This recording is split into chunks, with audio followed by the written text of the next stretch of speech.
हाय। आज काफ़ी दिन पे बात कर रहे हैं हम निफ्टी के कुछ पोजिशनल व्यू के लिए।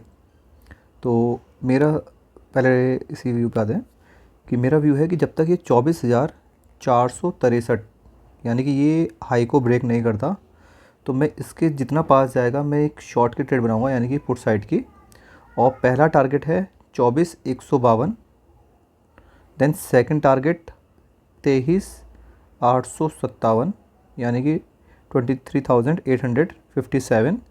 एंड अगर इसके भी डाउन साइड देखा जाए तो जो आ रहा है वो सीधा जस्ट डबल आएगा इसका, जितना भी ये एरिया है 23,274। यानी कि अगर देखा जाए ये ए है, ये A1 और ये ए या ये कह सकते हैं AB, और ये जो पूरा होगा ये AB के बराबर नीचे जाएगा। यानी कि तो हमारा यहाँ से यहाँ जितना एरिया है ये कवर किया है, पूरा एक डाउन साइड इतना जाएगा।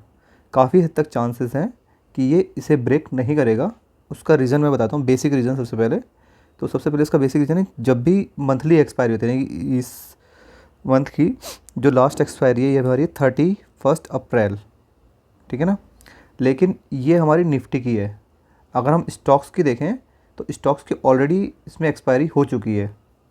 स्टॉक्स की हो चुकी है हमारी लगभग 24 अप्रैल समथिंग ये एक्सपायरी हो चुकी है। तो ये मंथली एक्सपायरी से इंडेक्स को छोड़ दें तो ओवरऑल ये मंथली एक्सपायरी से अगला वीक है। तो जब भी अगर इसे डाउन साइड आना होता है तो ये क्या करता है, हमारे मंथली एक्सपायरी के बाद एक हफ़्ता ऊपर जाता है, देन वहाँ से एक डाउन साइड ट्रेड बनाता है। तो पहली चीज़ तो ये एक हफ़्ता हो चुका है। कल हो सकता है और होल्ड करे इसी पोजीशन के बाद, और मंडे को क्योंकि या फ्राइडे को यहाँ से एक शार्प फॉल दे। काफ़ी हद तक चांसेस ये हैं। और सॉरी, काफ़ी दिनों बाद मैंने ये वीडियो बनाया है क्योंकि एक सीरीज़ पे हम काम कर रहे थे, कैंडल स्टिक के बेसिक से हम स्टार्ट कर रहे हैं और काफ़ी इंटरेस्टिंग वो वीडियोस बना रहे हैं। तो लेट्स सी, देखते हैं उसमें आपको मज़ा आएगा नहीं आएगा। शायद पहली वीडियो कल अपलोड हो जाएगी इसके अंदर।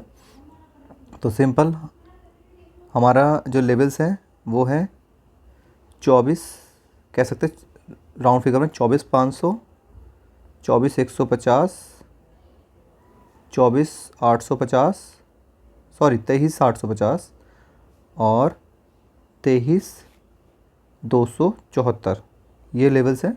और यहाँ से मुझे लग रहा है हो सकता कल ना आए, लेकिन फ्राइडे को, क्योंकि थर्सडे की छुट्टी है, और 2 मई को एक मे बी कल आ जाए सेकंड हाफ में एक शॉर्ट फॉल आ सकता है, यानी डाउन साइड की तरफ फॉल आ सकता है, या फिर फ्राइडे को चांसेस हैं। लेकिन अगर इसके ऊपर जाएगा तो मैं कोई पुट की ट्रेड में नहीं बैठूंगा। मोस्ट प्रॉब्ली मैं पुट की ट्रेड में बैठूंगा 24,500 के आसपास जितना आए। या अगर हम एक इसमें छोटा सा मैं एक्सप्लेन कर दूँ, हम एक सेफेस्ट ट्रेड कैसे बना सकते हैं। अगर ये अपसाइड भी जाएगा तो हम उसमें सेफ रहेंगे। तो 1 मिनट में मैं उसके अंदर वो एक्सप्लेन कर देता हूँ। तो हम इस तरह से एक ट्रेड बना सकते हैं। हम क्या करेंगे, हमारा जो हाईएस्ट मैंने बताया था उसमें 24,500 था, तो हम 24,500 का एक कॉल शॉर्ट करेंगे, ठीक है। उसके अगेंस्ट 2 कॉल बाई कर लेंगे, लेकिन कहाँ, उससे 600 पॉइंट ऊपर, जिनका जो वैल्यू होगी उससे कम है। यानी कि ये 150 है, 395 यानी 45 पॉइंट्स हमें मिल रहे हैं। तो 45 पॉइंट्स के हिसाब से अगर देखा जाए तो इसमें लगभग हमें 7,000 के आसपास मिलेंगे, ठीक है। और अगर ये अपसाइड भी गया कल के कल या परसों के परसों तो हमें कोई मेजर लॉस नहीं होगा। तो उस हिसाब से हम ये सेटअप बना सकते हैं। ये सिर्फ 2 दिन के लिए है, लेकिन अगर उसके बाद ये नीचे आ गया तो हम ये शिफ्ट कर सकते हैं या इसे कट भी कर सकते हैं विद इन ए वीक। तो ये मंथली ट्रेड में हम ये बना सकते हैं और इजीली हम इसे ये एग्जीक्यूट करेंगे। तो इसमें ना तो हमारा कोई बड़ा लॉस होगा अगर अपसाइड भी जाता है, और डाउन साइड जाता है तो हमें ओवरऑल अपनी पोजीशन जितने भी हमने लगाया उसका लगभग 10% के आसपास मिल सकता है अगर इसे लंबे टाइम पे होल्ड करेंगे तो मैं बोलूँगा कि अगर ये काफ़ी डाउन जाता है, यानी कि 24,000 के नीचे अगर क्लोजिंग देता है परसों को, तो हम इसे होल्ड कर सकते हैं। अदरवाइज़ इसमें होल्ड रहने की कोई ज़रूरत नहीं, होल्ड करने की कोई ज़रूरत नहीं होगी। ये बस ये है कि हमारा एसएल कम से कम इसमें आए। Thank you very much.